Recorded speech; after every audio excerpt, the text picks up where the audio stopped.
Hi, everyone. I'm Erin Sweeney, Global Director of Creative Excellence at VML-Y&R, and today I'm sitting with Allison Pierce, Global Chief Creative Officer of Intel at VML-Y&R, to collect insights from inside the Cannes 2022 Outdoor Lions jury room. Thanks for joining us, Allison. Yeah, happy to be here. In the spirit of keeping these interviews short and sweet, and of course, insightful, let's get started and dive right into the interview. So, how did your jury define what winning work looks like in the Outdoor Lions? It's usually a really big category and it has two tracks, which makes it a little bit challenging because you have to think about them a little bit differently, right? You have the classic track, which is more of your kind of traditional out of home, they might have some bells and whistles, but not many. And then you're looking at more sort of brand activation in the outdoor space type of work. But just like anything, we were just looking for stuff that felt fresh, for something that had a twist to it. We loved anything that obviously was the best use of outdoor. I think the biggest conversation that we had was what constituted outdoor. I think the lines get a little blurred because a lot of things that happened outside were entered into outdoor, but they weren't public. And so we were like, that doesn't really count as outdoor because the whole point of the medium is that it's in a public space, it's open to the public, it's outdoor marketing. And so we actually kicked a lot of really good work out because it didn't fit that criteria. So that was sort of the biggest discussion we had, but we were just looking for stuff that made us jealous, just like anything else. Yep, stuff you wanted your name on for sure. Yep. So within the work that you saw, what trends did you identify? I don't know that we got this question like so much, and I remember all of our lunch discussions were like, what trends are we seeing? And it's like, I don't know that we saw trends per se, but we did see a lot of work that had QR codes or used drones or a lot of like show release stunts. Tons of cause purpose work too. So I think it was more just like technology. Sort of the biggest trend was like, how is technology taking outdoor another step further? But to be honest, the funny thing was like a lot of that wasn't the stuff that won because it starts to feel gimmicky. Sure. And then when it came to kind of the cause and purpose work, it was like anything that definitely felt like it wasn't something we had seen before, even from what was the cause or what was the problem you were trying to solve, was really exciting. Like we liked, I mean, you could watch, you're watching hundreds of case films, and I remember like 15 of them all started the same. It was almost like somebody like had the exact same intro to tell you the problem about plastic in the ocean. And so you get like fatigued seeing those a lot. So we were just looking for stuff that maybe felt different. Sure. And I know you just mentioned, a lot of use of QR codes. So one of the questions, is like, what did you wish you saw more of?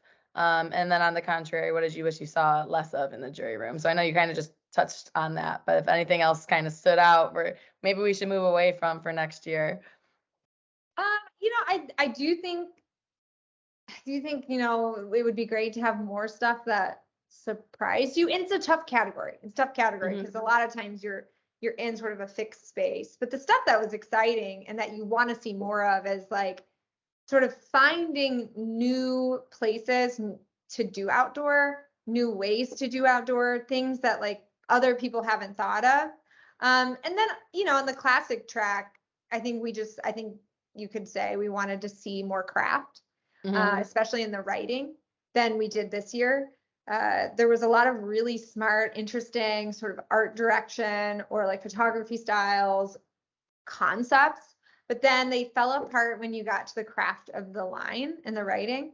So definitely would like to see more of that. And I want to see us collectively award more work that is from brands selling products. While I think it makes everybody feel really good to do the purpose cause work, it starts to feel like, man, like this feels really good to award this, but shouldn't we be awarding more work that actually does what our clients pay us to do? And I think it would be great to see more award-winning work that is in that category for sure. Yeah, two things there. It sounds like maybe we're getting stuck doing too classic of work in for the classic category. It's interesting, it's still called classic, but you want to be innovative. You want more craft within that. And then also, I think through these interviews, quite a few people have said, maybe we're getting a little too stuck on the fact that everyone thinks can has to be like a bigger purpose or like, world changing, which obviously every year that work comes out of can that way. But at the end of the day, it's answering that brief too and doing it in a very creative, out of the box way. Yeah, and certainly there's challenges that we all face. Getting clients to maybe take some more risks and do some of the work that for our brands that might be considered award winning or that might hold up to a jury. Because it's definitely hard. I mean, there's so many conversations. It's a gauntlet for your work to go through. But it would be great to see more of it and to feel like we are awarding more of that as well. Yeah, it always feels good to do the cause stuff. But I know there was definitely even some people that were saying, man, we've done 5 years, we've been awarding all this work for cleaning up plastic in the ocean. And it kind of like starts to feel like nothing we're doing is actually working. Even though it is all making a difference, it's just like when you keep seeing it, Right. it starts to sort of paint this sort of hopeless picture of, are we going to be doing this till the end of time and nothing's ever going to feel like it's made any sort of dent. So I think if we do cause work, it would be great for it to feel like it made a dent and really made a significant positive impact. Sure. So speaking on that, let's talk about the Grand Prix winner. So Liquid Billboard was the Grand Prix winner in Outdoor Lions, and it did make an impact, especially on the regional level. Can you talk more to why Liquid Billboard was picked as the Grand Prix? Yeah, we loved it because it was the most pure use of outdoor and it solved a real cultural problem.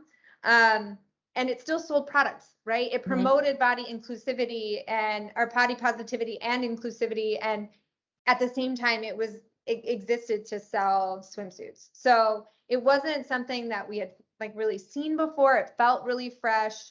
And I think what was extra cool about it is that the outdoor then served as sort of the source of the print and the social and the digital for the bigger campaign. So even if you obviously weren't on that beach and you didn't see it, you still saw it in their other media and it still had an impact. And I love that. So it was a risk that they took. I'm sure that was an expensive build. But wow, it was just really great. And the funny thing about that is like we had a lot of conversations around it and we weren't in love with the line that was on it. That was a lot of conversations that we had were around, oh man, this is so great, but that line doesn't really do it. And but we still felt like overall the campaign and the piece deserved to be sort of the best of outdoor for this year. But I will say there was definitely some conversations around the words. Sure. I think again, like it just covered all the touch points. Like it was interactive. Again, the cultural insight.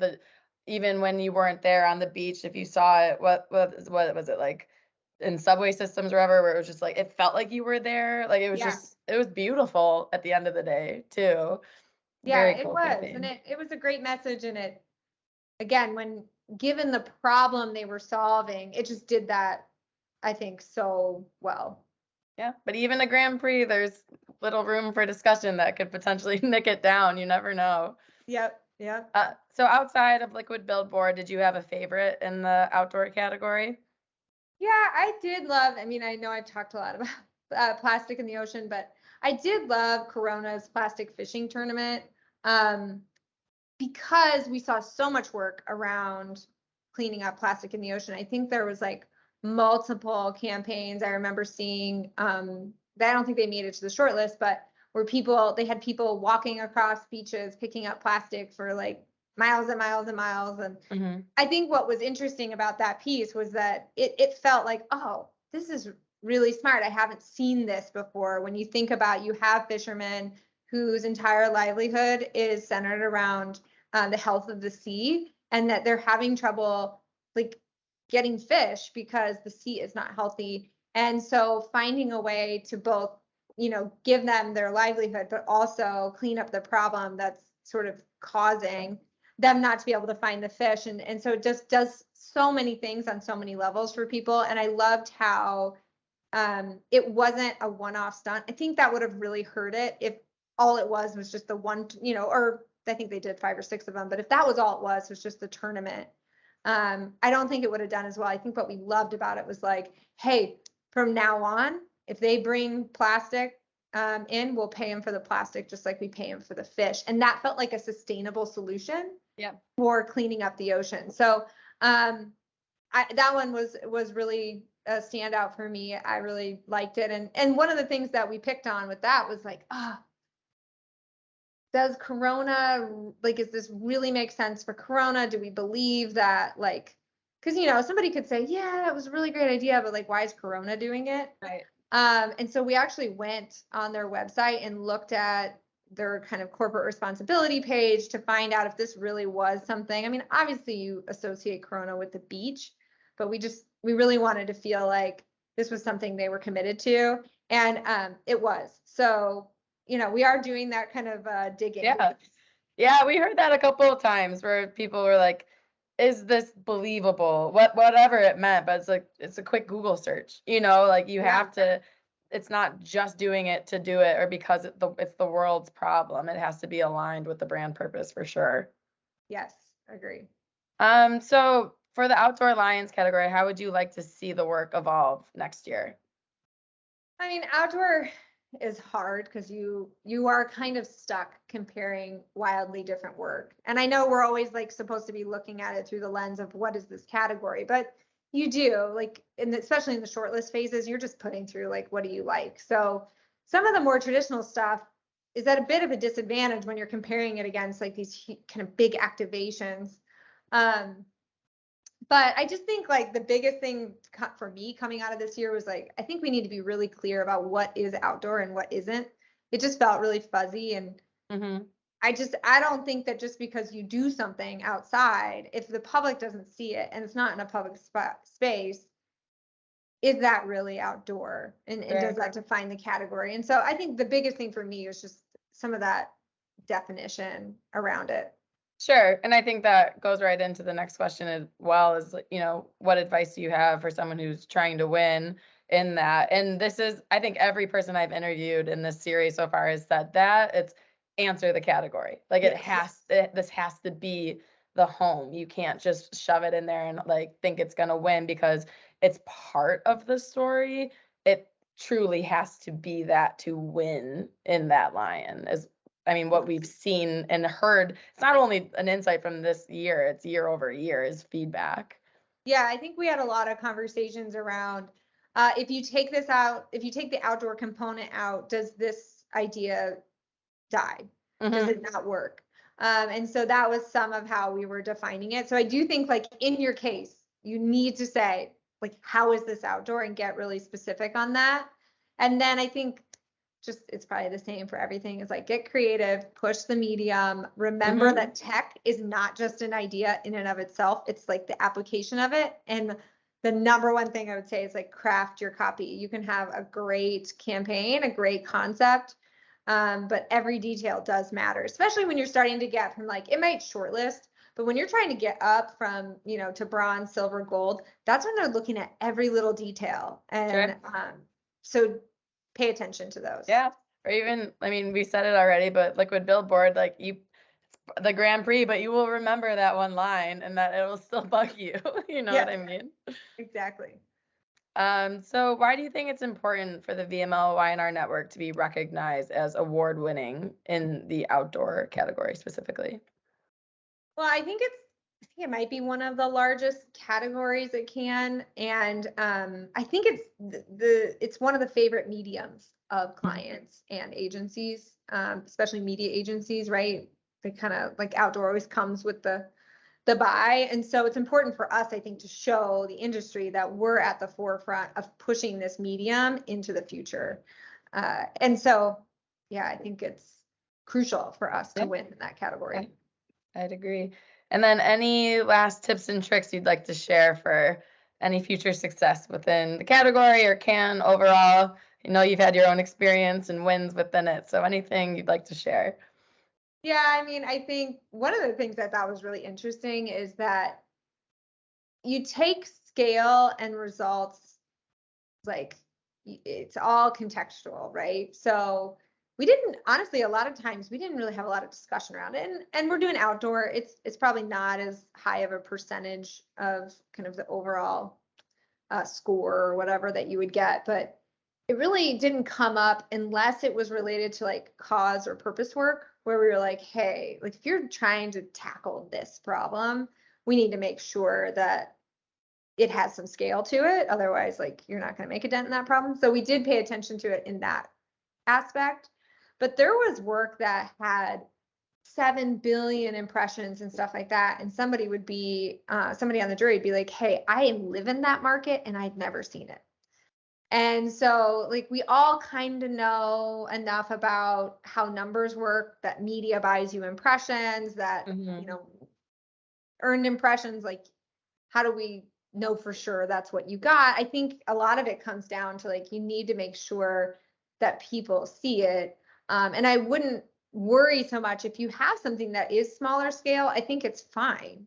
You don't have to be afraid of entering it if it's a really good idea, because the scale is not going to sway a good idea into an award, and it's probably not going to go the other way either, as long as the problem isn't so big that the scale doesn't match.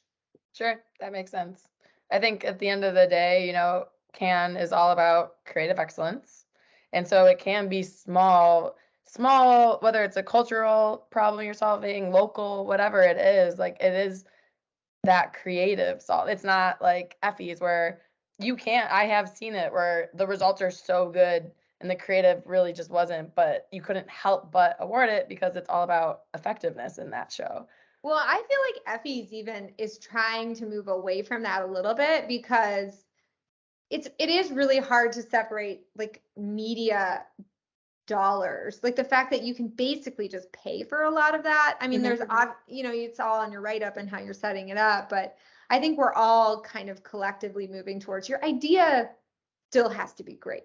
Yep. Which is good, I think is the way to go, because I think you can buy a lot of effectiveness in the Yep. world. Um, and we know it because we remember jingles and things that are probably not really great creative, but we've seen it so much that we can't forget it. I was Right. having this conversation the other day with people about some of these campaigns that are kind of infamous, like my kids know, Mhm. and my kids might sing the Liberty commercial, and not to dog on, Liberty's ads, but it's like, I don't know that we would say that was can winning work, right? Right. But people remember it. Like people who Yep. aren't in advertising, they remember it and they sing it, and that's just like pure media effectiveness of Mhm. getting that out there, and spending a lot of money to make sure you're in front of people over and over and over again. So Totally. It's working. it's working. Yeah. And that's what we kind of have to contend with a little bit, Yeah. because it does work, but it doesn't mean it's the best. So Right. I like that we try and keep the idea at the core. Totally. Well, Allie, thank you so much for your time and, of course, for representing VMLY&R at Cannes this year. I hope you had a good time with your first show as an award juror. Yeah, it was awesome. I didn't know what to expect, and I really loved it. And I had the best jury. And Eugene was a great jury president, and we just got along really well. Everyone, I think, really loved and respected each other. So it was fun. Love That to is do it awesome. again sometime. All right, well, we'll make it happen. That was awesome. And you're an awesome judge. We love having you in our own creative room. So always appreciate you. And thank you for those tuning in. And thank you. And please be sure to check out all of our Insight interviews on our YouTube channel. And for today, that's a wrap. And thanks again, Allie. Thanks. Have a great day. You too.